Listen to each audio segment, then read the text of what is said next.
নমস্কার বন্ধুরা, মুনমুনের পাঁচফোড়নে সকলকে স্বাগত।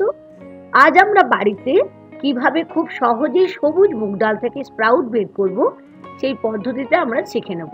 স্প্রাউট আমাদের সকলের জন্য ভীষণই একটা স্বাস্থ্যকর জিনিস। তাহলে আসুন শুরু করি। আমি বানাতে বানাতে বলে দেব কি কি স্প্রাউট খেলে আমাদের শরীরে কি কি উপকার হয়। প্রথমেই নিয়ে নিলাম 1 কাপ সবুজ মুগ ডাল। আমরা স্প্রাউট অনেক কিছুরই খাই, তবে সবুজ মুগ ডালের স্প্রাউট কিন্তু সব থেকে বেশি উপকারী। 1 কাপ নিয়ে নিলাম। এটাকে জল দিয়ে বেশ ভালো করে 2-3 বার আমি জলটাকে চেঞ্জ করে বেশ ভালো করে ডালটাকে ধুয়ে নেব। 2 থেকে 3 বার জলটা আমি চেঞ্জ করে পরিষ্কার করে ধুয়ে নিলাম। এখন এখানে আমি 2 কাপ জল দিয়ে এই সবুজ মুগ ডালটাকে ভিজিয়ে রাখবো ওভারনাইট, কিংবা 8 ঘন্টা, 6 থেকে 8 ঘন্টার মতো ভিজিয়ে রাখতে হবে। আমরা ফেরত এলাম 6 থেকে 8 ঘন্টার পর। আমি দেখিয়ে দিচ্ছি, দেখুন ডালটাকে একদম দেখেছেন সুন্দরভাবে সবুজ মুগ ডালটা ভিজে গেছে। এখন আমি এখানে নিয়ে নিলাম একটা বাটি, আর তার সাথে নিচ্ছি আমি একটা ছোট্ট ঝুড়ি টাইপের, বাস্কেট টাইপের। যদি আপনাদের না থাকে আপনারা ছাঁকনিও ব্যবহার করতে পারেন। বাটির মধ্যে ঝুড়িটা রাখলাম, আর এখন যে সবুজ মুগ ডালটা আমি জলে ভিজিয়ে রেখেছিলাম ওভারনাইট, সেটা এই বাস্কেটের মধ্যে নিয়ে নিচ্ছি। তার কারণ হচ্ছে স্প্রাউট বের করার প্রথম যেটা মেন যে জিনিসটা দিয়ে লক্ষ্য রাখতে হবে যেন একটু জল না থাকে। সেই জন্য পুরো জলটাকে দেখুন ঠিক এরকম ভাবে আমি বাস্কেটের মধ্যে দিয়ে জলটাকে আমি ঝরিয়ে নিচ্ছি। তাহলে দেখুন, দেখেছেন কতটা জল ছিল। এই জলটাকে আমি প্রথমে ঝরিয়ে নিলাম, জলটাকে ফেলে দিলাম। আর এখন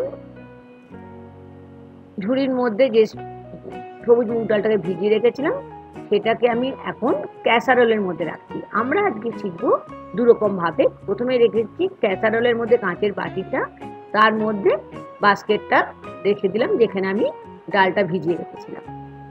একদমই যেন জল না থাকে। এটাকে ঢাকা দিয়ে ওভারনাইট কিংবা 8 ঘন্টার মতো আমি এটাকে রেখে দেবো। 8 ঘন্টা পর আমি ফেরত এলাম। আমি দেখিয়ে দিচ্ছি, দেখুন ক্যাসারোলের ঢাকাটা খুলে দেখেছেন কি সুন্দর স্প্রাউট বের হয়ে গেছে। কত সহজেই আমরা সবুজ মুগ ডাল থেকে স্প্রাউট বের করে নিলাম। স্প্রাউটের কিন্তু প্রচুর গুণাগুণ আছে। এটা আমাদের হার্টের হেলথকে ভালো রাখতে সাহায্য করে। দেখুন আমি উল্টো দিকটা একদম করে দেখিয়ে দিচ্ছি কতটা লম্বা লম্বা ভাবে সুতোর মতো স্প্রাউটগুলো বের হয়ে গেছে। আমাদের ওয়েট কন্ট্রোল করতে হেল্প করে। যাদের অ্যানিমিক যারা আছেন তাদের যাতে হিমোগ্লোবিনের পার্সেন্টেজ বাড়ে, তার জন্য কিন্তু স্প্রাউট হেল্প করে। স্প্রাউটের প্রচুর গুণাগুণ আছে, প্রচুর ভিটামিন মিনারেলস এর মধ্যে আছে। আশা করি আজকের খুব সহজ কিন্তু ভীষণ ভীষণ একটা হেলদি আর ভীষণ ভীষণ একটা সকলের জন্য উপকারী একটা রেসিপি স্প্রাউট আমি বানানো শেখালাম। আপনাদের ভীষণই ভালো লেগেছে।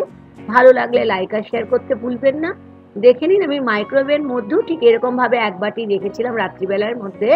সকালবেলায় আমি মাইক্রোওয়েভ খুলে দেখিয়ে দিচ্ছি প্রত্যেকটা।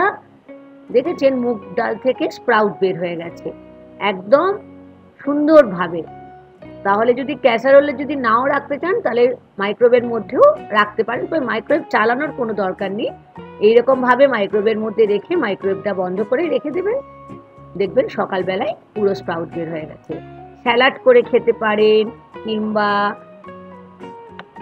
চিল্লা করে খেতে পারেন। আশা করি আজকের রেসিপি আপনাদের ভীষণই ভালো লেগেছে। আজ এই পর্যন্ত বন্ধুরা, থ্যাংক ইউ।